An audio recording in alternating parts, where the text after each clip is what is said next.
Hello, everyone. Again, my name is Aya, I use she, her pronouns, and I work with the Breach Collective.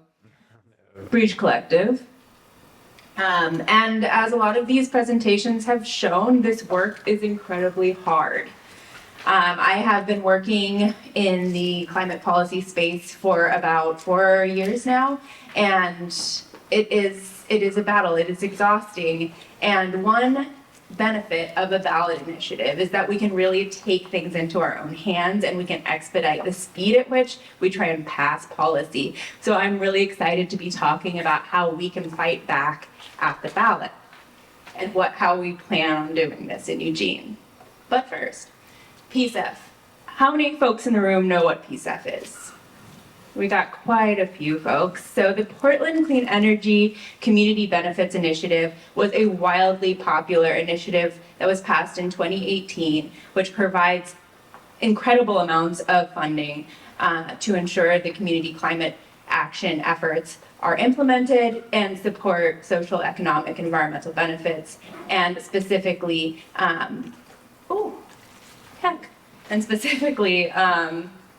working to benefit frontline community members and communities of color. So the Portland Clean Energy Fund took 1% of the gross receipts from the biggest corporations in Portland, the billion-dollar corporations. And PSEF has banked hundreds of millions of dollars a year for climate justice, and as of February 2026, has allocated $1.7 billion into the community. It's an incredible thing that has generated more money for climate justice in a municipality that we know of in the world. So example projects, we're looking at energy efficient, affordable housing, habitat restoration, protected bikeways, repair cafes, clean transportation projects, and more. And this was also the first environmental initiative in Oregon led by communities of color. So we can, oh no, we can't see it. We can see the steering committee organizations here, and you may recognize some of the names. Oregon Physicians for Social Responsibility and Coalition of Communities of Color were organizations that helped steer this incredible groundbreaking initiative. So the big question is, why haven't we done this everywhere? Why haven't we done this in Eugene? Why haven't we done it all over the state? And the reason why is because a PSEF-style initiative was thought to be preempted by the Student Success Act of 2019. And I have some of the language up here. A city, county, district, or other political subdivision or municipal corporation of the state may not impose by ordinance or other law a tax upon the commercial activity of the or upon receipts from grocery sales. Oh boy, sorry. It's okay. We're gonna figure it out. So I think what is really important to highlight here is the term commercial activity. And our lawyer friends, legally minded friends can kind of dig into this more during question and answer if we'd like. But essentially, the way that commercial activity is defined in this context is the total amount realized by a person arising from transactions and activity in the regular course of a person's trade or business without deducting for expenses incurred by the trade or business. So that is a tax on gross receipts or tax on gross revenue. And this is actually a fairly specific, this is the problem, isn't it? This is actually a fairly specific preemption, right?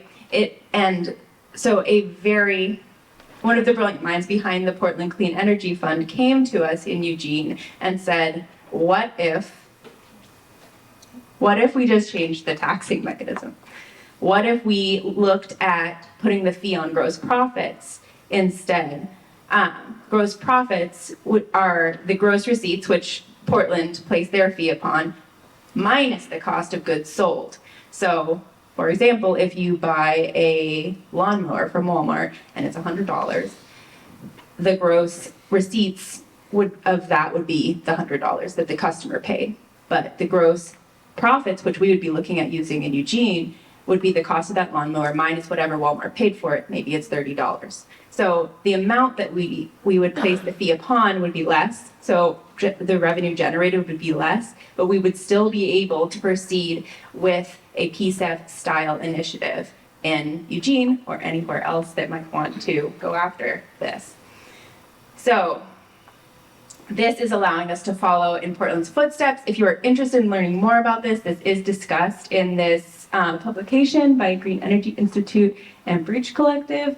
And we were able to get this legal pathway vetted by 2 of the state's top election attorneys. So we are really excited just to introduce and start talking about the Eugene Clean Energy Fund. So we filed the petition for this initiative just last month, and it will be, oh no. It will be a business license fee of 2% on the gross profits of the biggest corporations operating in Eugene. So we bumped the fee from 1% to 2% to try and make up for some of that difference that we see in the revenue that could be created. We also think that the big corporations might deserve to pay a little bit more at this point, a couple years later down the road. So this would apply to businesses earning over $1 billion nationally and $500,000 locally. This allows us to avoid placing the fee on any of our amazing local businesses. And it also avoids having the cost passed down to consumers because businesses that operate nationally, these big box stores, they set their prices nationally so that they can set their sales nationally. And so the beauty of this is it truly just affects those big billion-dollar corporations and not the everyday hardworking Eugene citizen. So this is slated for the November 2026 ballot, estimated to earn a floor of $15 million per year. And just thinking about what that could do for our community is so exciting. And the other great thing is that we see that the appetite for something like this is really there in Eugene right now. Our polling data showed that about 63% of Eugene voters would support this initiative if it was on the ballot today. And when I say today, but actually this polling is a little bit old, and so we think that this could be even more given how increasingly difficult the political climate has been. The Portland Clean Energy Fund was really strong in the amazing diverse coalition that they were able to form. We are trying to really follow in their footsteps in that regard. The steering committee for the Eugene Clean Energy Fund will include Breach Collective, Beyond Toxics, the Oregon Just Transition Alliance, and the Oregon Sierra Club. But we also have a number of amazing frontline community and frontline organizations and community-led organizations, as well as partnering with unions and strategic partners who have helped develop this campaign, and this coalition is growing. So I want to just pause for one moment to talk about our partnership with organized labor. So one of the things that we really wanted to make sure happened with this initiative is that not only were we talking to organized labor early, but we actually were having them help draft this initiative, because as we will see in a minute, some of this funding will go towards job training and apprenticeships, but we also wanted to make sure that worker protections were baked into this policy. So not only will it be generating climate revenue, but it'll also be creating good, clean jobs for folks here in Eugene. And so we were able to partner with some union leaders to make sure that this initiative would do just that. So here is where the funding will go. I'm not going to spend too much time here, but just so you can see, we kind of have rough allocations of where the funding would go, the majority going towards renewable energy and energy efficient programs, but also job training, as I mentioned, green infrastructure, and kind of a catch-all category for things that we hadn't thought of.